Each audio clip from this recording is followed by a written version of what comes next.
Hey everyone, welcome to On Tap. I'm Chris, and I'm not an expert, just a guy who enjoys good beer. So, all of the different types of beer glasses, what's up with that? I mean, sure, people being people, there's going to be some variance in the world, but have you noticed how many different types of beer glasses there are? I mean, there are a lot.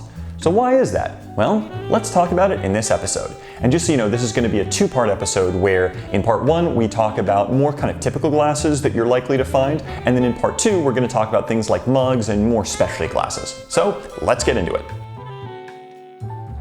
So why all of the different types of glassware? Well, partly the design has to do with getting a certain attribute out of beer. For example, getting more aroma or getting more of a frothy head, that kind of thing. Partly the design is just based on regional differences. Partly it's based on ease of use, thinking about the fact that people are going to be using these glasses in often crowded bars and pubs. They're going to be jostling into one another. And then partly it's just for fun. But seriously, there are a lot of different types. I mean, if you look at this chart, there are 24 varieties alone only depicted here, and there are more in addition to that. So sure, some are going to be more common than others, but still. So anyway, without any further ado, here is a primer on all of the different types of beer glassware so that the next time you're out and about, you can recognize these, know why they're designed this way, and then impress all of your friends with your newfound beer knowledge. First up is the American pint, or conical pint. Occasionally I've even heard this referred to as a shaker, but I think that might refer to a cocktail glass. This is one of the most common beer glasses, arguably the most common beer glass that you find in the United States if you go out to a bar. It's conical, meaning that it's slightly larger at the top than it is at the bottom, and it tapers evenly. This is a glass that sometimes actually I've heard comes in 14-ounce varieties, which is a bit of point of contention because a 14-ounce glass looks about right, but you're actually not getting a proper pour. And then there are some varieties that are 16 ounces, the most typical should be 16 ounce, but usually they're poured with enough foam that you're actually still not getting a proper pint either. Anyway, the conical pint glass is pretty much designed to be so generic so that you can have it with whatever type of beer you want. The design doesn't really help or hinder any particular style. And that's really why it's designed this way, to be generic. It's like the vanilla ice cream of beer glasses. Personally, this is one of my least favorite styles of beer glass, just because, I mean, look at it. There's nothing particularly noteworthy about it. It's just a glass. Next up is the Tulip Pint, which is also pretty common in the US and the UK. This is a glass that has sort of a medium base, which then flares out a bit into a bulbous top half, allowing for a bit of an aroma and a bit of a creamy head. You probably recognize this as the Guinness glass, and that is absolutely correct. The Tulip Pint is the Guinness glass, or rather, the Guinness glass is a Tulip Pint. It just has, for proper Guinness glasses at least, the logo blown into the side of the glass, though often you'll see it where it's just the Guinness logo kind of stenciled on the side. This is a glass that is designed to also be reasonably generic in the sense that you can use it with a lot of different types of beer, though I generally don't see Tulip Pints used with IPAs. The Tulip Pint is arguably the second most common beer glass, I would say, in the US, but I would associate it generally with slightly nicer bars and restaurants. I've also seen 12-ounce varieties of the Tulip Pint, which are very small indeed.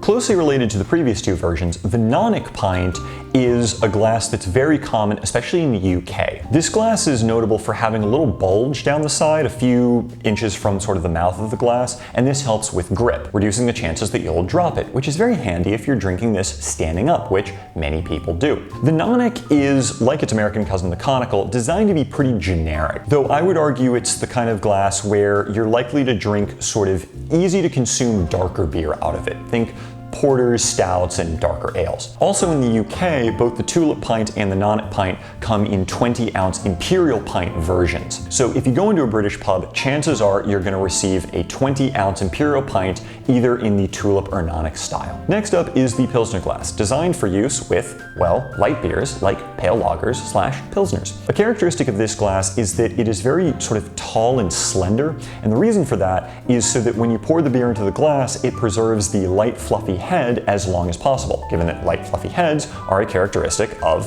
things like Pilsners / pale lagers. This glass also is generally smaller than a pint glass, and it generally is designed for only about an 11 or 12 ounce pour of beer. There are a couple of varieties of this glass, such as the footed Pilsner, and a subcategory of that is something called the Pilztulip, or Pilsner tulip in German, which basically is a slightly more bulbous version of the Pilsner glass. And actually, the Stella Artois glass is a version of the Pilsner tulip, or Pilztulip, and both the regular Pilsner and footed Pilsner glass can have an even taper or a curve to it. Tulip glass. So this tulip glass is completely different from the American-British Tulip Pint. So completely different glass. We're clear? Awesome. The tulip glass, otherwise known as the Belgian glass, is designed to have a short stem, a bulbous body, and a flared lip at the top. So it looks like, what else, but a tulip. A very apt shape for a glass that originates from Belgium and the Netherlands. Because I don't know if you know, but the Dutch, and I guess the Belgians too, but the Dutch especially, big fans of their tulips. So much so that they created something called Tulip Mania, which I don't know if you know what Tulip Mania is, but I guess, okay, so quick story. In the 1600s, the Dutch started this speculative market over the value of the tulip, where these tulip bulbs were considered to be so valuable that eventually you could start buying them for things like a pair of nice wooden shoes, you know, it's the Netherlands after all. Then you could buy something like a horse, then you could buy a house, and eventually you could buy an entire ship, all for the bargain price of one nice, colorful tulip. Right up to the point when everyone realized, why the hell are we doing this? And then the value of the tulip promptly crashed to become almost, well, nothing. And yeah, Tulip Mania is considered to be arguably the first modern financial speculative bubble. So yes, now back to beer glasses. So the tulip glass is designed this way so that you can get a bit of a frothy head at the top with the sort of that narrow mouth of the glass, and then also the bulbous body allows for you to swirl the beer in your glass and you get more of those aromas. Think of it kind of like the beer glass version of a wine glass. Then there's also something called a sniffer, which is officially its own thing, but it's functionally so similar to a tulip glass. I'm just going to count it as basically tulip glass adjacent. But yeah, if we want to get really technical, a sniffer is a little shorter and stouter than a tulip glass, and it lacks a little flared lip at the top. Next is goblets and chalices. These are basically the same thing in terms of design and purpose. The goblet or chalice is a Belgian-Dutch design, and it's very much associated with very high quality sort of things like Belgian ales, Trappist ales, the really, really good stuff. Basically, the difference comes down to the thickness of the glass. Goblets are going to have very thick glass, whereas chalices are going to have much thinner glass. I don't want to say this is always the case. It's a bit of a generalization, but honestly, if you order beer and it shows up in a goblet or chalice, I think it's going to be great. The Belgians also take their goblet chalice game to a whole other level. I mentioned this before, where different breweries often have their own very specific style of goblet or chalice. So for example, a Chimay glass is going to be different from an Orval glass, which is going to be different from a Deauville glass, etc., etc. And then there's Fock. They take their glass game to a whole other level. Willibecher. The Willibecher is a very common glass in Germany. It's like the American conical pint, except that it straightens out at the top. And like the American conical pint, the Willibecher glass is designed to be very generic, though generally it's used with things like Pilsners, pale lagers, the lighter stuff. Viten Glass. The Viten Glass, Weizen meaning wheat in German, is very distinctive. It's got a flared head, a narrow sort of midsection, and a slightly wider base. And it's designed this way to create a very, very big fluffy head on top of the beer, as well as release some aromas, which for wheat beers or Weizen beers include things like cloves and banana. These glasses are also generally pretty big, holding about 20 ounces or 0.6 of a liter. Now for a couple regional glasses that you might not see everywhere. Sthanga. Sthanga, meaning pole or rod in German, is a very tall, thin, narrow, and perfectly cylindrical glass, kind of like a pole. This type of glass is found in parts of West Germany, especially around the greater Cologne or Köln region. And actually, the one time I was in Cologne, I did drink some beer out of Sthangas. The thing about them is they're pretty small, so when you go out drinking beer, you usually order a lot of them, and they show up sort of set into this wooden wheel. They hold about 200 milliliters, or about 6.8 ounces of beer. So between their shape, their small size, the fact that they're often set into this large wooden wheel, all of this makes for drinking beer around the Cologne region a pretty unique experience.